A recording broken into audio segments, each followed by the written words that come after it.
નમસ્કાર મિત્રો. તો આજે પ્રજાપતિ એટલે કે કુંભાર માટીમાંથી વાસણ કઈ રીતે બનાવે છે તેની પૂરી પ્રોસેસ હું તમને આ વિડીયોમાં બતાવીશ. પણ આ વિડીયો જોતા પહેલાં આ વિડીયોને લાઈક, શેર અને ચેનલને સબસ્ક્રાઈબ જરૂર કરજો.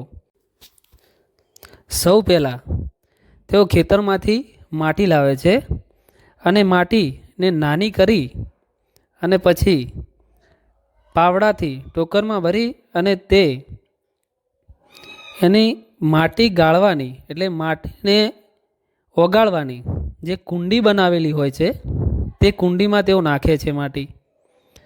કુંડીમાં માટી નાખી સાથે પાણી મિક્સ કરે છે. આ મિક્સ કર્યા પછી તેઓ હાથેર એ માટી અને પાણીને બરાબર એકદમ રગડો થાય ત્યાં સુધી મિક્સ કરતા રહે છે. જોઈ શકો છો તમે, બંને હાથેથી એકદમ રગડો થઈ જાય ને તેવું મિશ્રણ કરવાનું હોય છે માટીનું. જોઈ શકો છો તમે મિત્રો.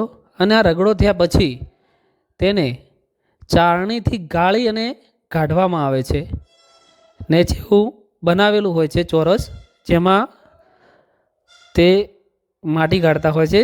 ચાળણીથી ગાળતા હોય છે કેમ કે તેમાં કચરો પણ ના આવવો જોઈએ. માટીનું વાસણ બનાવવા માટે કેટલી પ્રોસેસ છે તે તમે જોઈ શકો છો. આ ગાળિયા કહેવામાં આવે છે. આમાં માટીને ઠારવવામાં આવે છે. જોઈ શકો છો તમે, એકદમ માટીને ઠારવ્યા પછી આ રીતના એના ચોરસ ટુકડા પણ કરવામાં આવે છે. જો માટી ઠરી ગયા પછી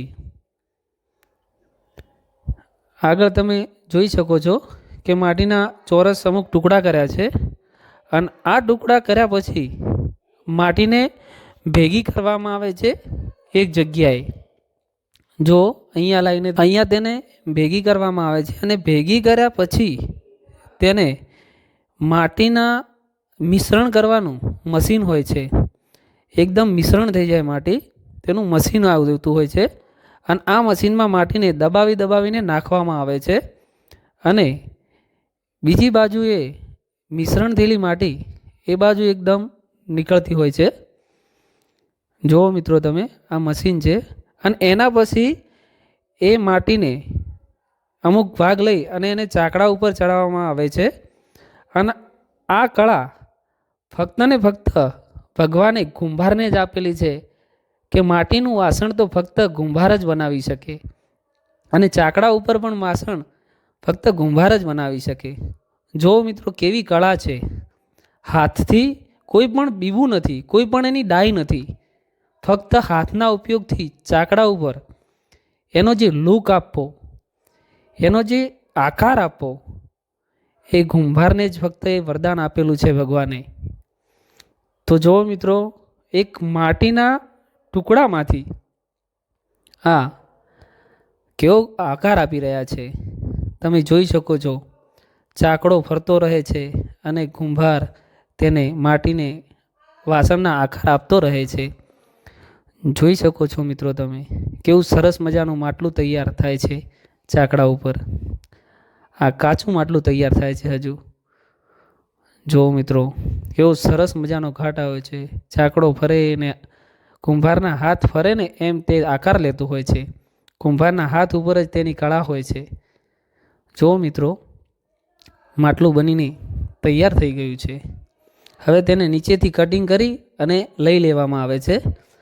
આ જો કેટલા બધા કાચા માટલા બનાવે છે અને આ માટલા તૈયાર થયા પછી એને ઘાટ આપવા માટે ખોળામાં કોથળો રાખવામાં આવે છે અને એક થાપો અને પેડી કહેવામાં આવે છે, જેને ટપલું પણ કહેવામાં આવે છે. એના દ્વારા એ મુલેટમાંથી તેને આકાર આપવામાં આવે છે ટીપીને. પેલું કહેવત છે કે ટીપીને આકાર આપીએ તો જેવું પણ આપણે આકાર આપવો હોય તેવો આપી શકીએ છીએ. આનું કોઈ બીબું નથી આવતું બનાવવાનું, ફક્ત કુંભારને જ તે બનાવતો હોય છે. બની ગયા પછી જો આ તૈયાર થઈ ગયેલા આ માટલા છે, સરસ મજાનો કેવો ઘાટ આપ્યો છે, ચાલુ છે અને એ બની ગયા પછી તેને સૂકવવામાં આવે છે તડકે.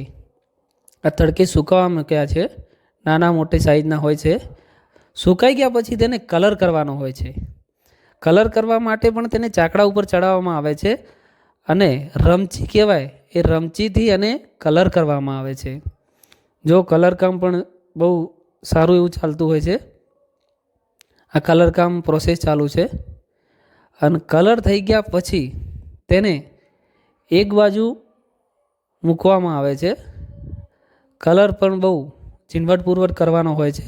આ કલર કર્યા પછી સાઈડમાં તેમને મૂકવામાં આવે છે. અને આ બધી પ્રોસેસ પૂરી થયા પછી તે માટલાને ફરીથી પાછા તડકામાં મૂકવામાં આવે છે. જેમ કે માટલું કાચું માટલું જેટલું તડકે તપેલું હોય તેટલું વધારે સારું પાકતું હોય છે. તેનો પાક સારો મજબૂત બનતો હોય છે. જોઈ શકો છો મિત્રો તમે, પકાવવા માટે કાઢ્યા છે માટલા બહાર અને બાજુમાં ભઠ્ઠી છે માટલા પકાવવાની. આ ભઠ્ઠી છે માટલા પકાવવાની, જેમાં માટલા ગોઠવવાના હોય છે. જો આ ગોઠવવાનું ચાલુ કર્યું છે, આ રીતે લાકડા વચ્ચે મૂકી અને એના ઉપર માટલા મૂકવાના હોય છે.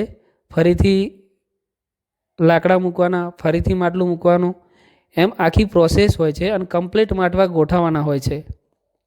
જોઈ શકો છો તમે મિત્રો, કેટલી લાંબી પ્રોસેસ છે અને કેટલી ઝીણવટતાથી કરવાની હોય છે. બહુ કાળજીપૂર્વક આ પ્રોસેસ કરવાની હોય છે માટલા પકાવવા માટેની. જોઈ શકો છો. અને પછી તેને નીચેથી અગ્નિ આપવામાં આવે છે, સળગાવવામાં આવે છે. આ ભઠ્ઠી સળગાવી છે અને અંદર માટલા છે. તેને બહુ કાળજી રાખવી પડે છે. તેને જોતા જ રહેવું પડે છે. ધ્યાન રાખવું પડે કે માટલાનો પાક વધારે ના થઈ જાય, બળતણ વધારે ના પડે, ગરમી વધારે ના લાગે, માટલું કાચું ના રહી જાય, એનું પણ ધ્યાન રાખવામાં આવે છે. જો મિત્રો તમે માટલા અત્યારે પાકી રહ્યા છે, જોઈ શકો છો તમે આ ભઠ્ઠીમાં.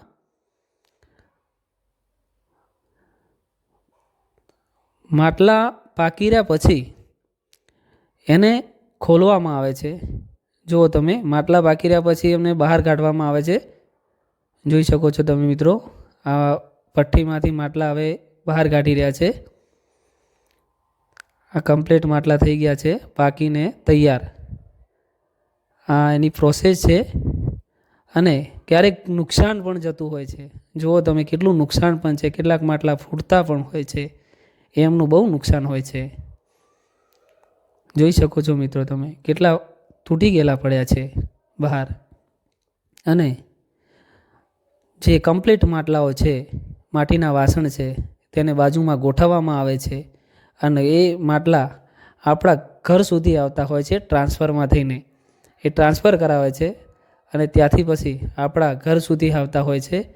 અને ઘણા લોકો તો ત્યાં રોડ ઉપર બેસી અને માટલા વેચતા હોય છે. જોઈ શકો છો તમે, આપણે પણ ક્યારેક જતા હોય છે તો રોડ ઉપર માટલા જોવા મળતા હોય છે અને આપણે પણ ત્યાંથી માટલા ખરીદતા હોય છે.